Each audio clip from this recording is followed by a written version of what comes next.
What I want to talk about is the topic on the slide, but data as a driver of innovation, following the discussion we've had,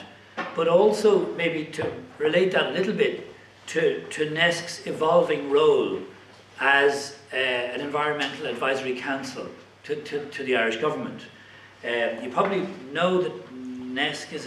an advisory body attached to the Taoiseach's department, chaired by the Secretary General of the Department of the Taoiseach, and it has a wide set of stakeholders on the council: employers, trade unions, agricultural interests, community and voluntary sector, in recent years an environmental pillar, a number of independent experts. So there's a high consensus hurdle to be jumped to achieve, in a sense, publication of reports to government. And it's only in recent years, late 2011, that the government closed down Quay, its existing advisory, environmental advisory body, and asked Nesc to take on some of Quay's remit, in particular being an environmental advisory council. And I mean that's relevant to what I'm going to talk about. So it's really only since early 2012 that Nesc has been in this role, and we decided consciously to take an honest approach, that we traditionally economic analysts and social policy analysts, and not environmental analysts, and so we were conscious that we were on a significant learning curve to extend our knowledge, and needing to draw and lean on many others in other agencies. At the same time, not playing by those rules, government gave us, our first task was to ask the government, asking the Nesc Secretariat to do a report on climate change. We do two reports in 2012 on climate change, so we were dropped in very much in the deep end. And that work, I suppose, shaped our ideas and perspective on policy and data, but they are still very much evolving. But particularly, it focused our ideas to a degree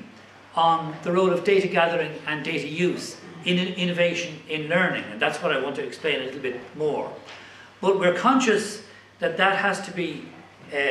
situated within our wider project, which is how, being given this mandate,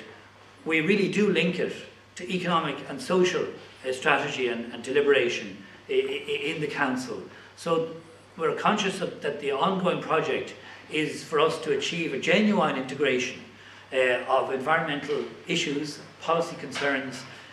with economic and social policy, and as best we can to advise government to move in that direction. And I would emphasize that our interest in the integration of environment into economic and social strategy is partly about what it should be about, sort of high-level, high-stakes government decision-making, but it's important not to leave that discussion there, because we know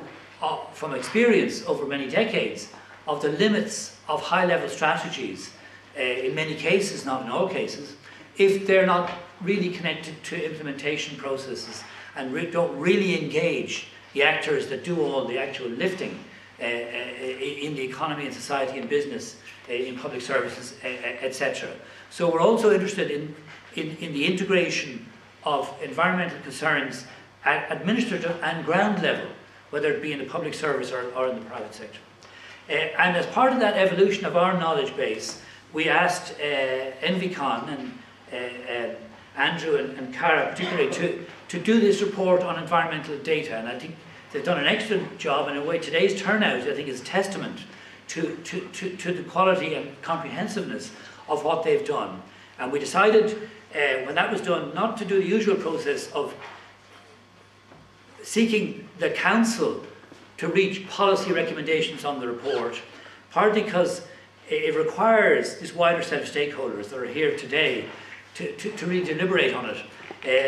And some of the pillars in the council, if you like, are less close to the details of the questions posed in that report. And the report posed some very interesting questions and made some clear recommendations. And one question was about the green economy and the need to define it. And I see that question as being very close to Jock's question about how we move from eco-efficiency and environmental protection to a more systemic set of changes without losing the protective dimension. To explain then the relation of data to innovation in our thoughts, but also how that is still very incomplete and leads us back to the higher level questions that Jock and others have posed. Let me just say a little bit about what came out for us of our work on climate change. And three core ideas emerged. One is that climate change policy is a loop, not a line. It's a loop in which particularly states, the degree to which states make commitments on how much emissions to reduce is very closely tied to their understanding of how to achieve those reductions. And I think that's an important statement. It's obvious in some respects, and it's absolutely obvious if you look at the 20-year story of international environmental negotiations. But that then has an implication that it's necessary to balance the dominant focus on how much with more exploration of how to decarbonise, or indeed how to address other environmental damages discussed earlier. And that in turn has an implication, which is that the transition must engage a wide range of actors at all levels and in all sectors in a policy and governance system that animates those actors to change and learns from what they do, how they innovate, how they explore the how-to, but also then pushes them for further and further to greater levels of decarbonisation, innovation, and environmental protection and understanding. And we expressed that idea in the following sort of notion that if the policy sets framework goals, then if there is uncertainty about even the definition of the desired final goal, clean water or whatever, or low carbon, then there's a very significant degree of delegation to agencies and networks of actors who turn framework goals into programs. I'll say a bit more about this in a moment. And through that to processes of reporting, comparison, benchmarking of successes and failures, leading back to revision of goals and targets and indeed metrics themselves. And in our report on our very short council comments on Andrew and Cara's very interesting report on data, we stole the following picture from our colleagues in the EPA. Jonathan Derwin, I think, brought us to our attention, and it's one in which they pose the question: if much of environmental data gathering and indeed policy action has been about basic protection or eco-efficiency down in the lower left-hand corner, but we know we need to go to a genuinely carbon-neutral circular economy of the type that Jock referred to, then what do we picture driving us up the arrow? And we use that, in a sense, in our short comments on the excellent report, just to pose a couple of questions, because, and I suppose one answer much cited is measurement of natural capital. That, if you like, if economic actors, for example firms, have learned to be eco-efficient under various directives and with the help of agencies like EPA and many others here in this room, moving up the arrow, of course, not means doing the same things in a more eco-efficient way. It means asking whether the things that are being done, the products that are being made, etc.,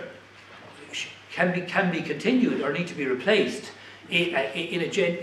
moving towards a genuinely low-carbon circular economy. And one suggestion, which is very much cited and is to be taken very seriously, is this requires now that firms, we'll say for a moment, stick with firms, need more information on, if you like, the true value of the resources, and that might start with measurement of natural capital. And as Jock says, that's initially a physical thing, but then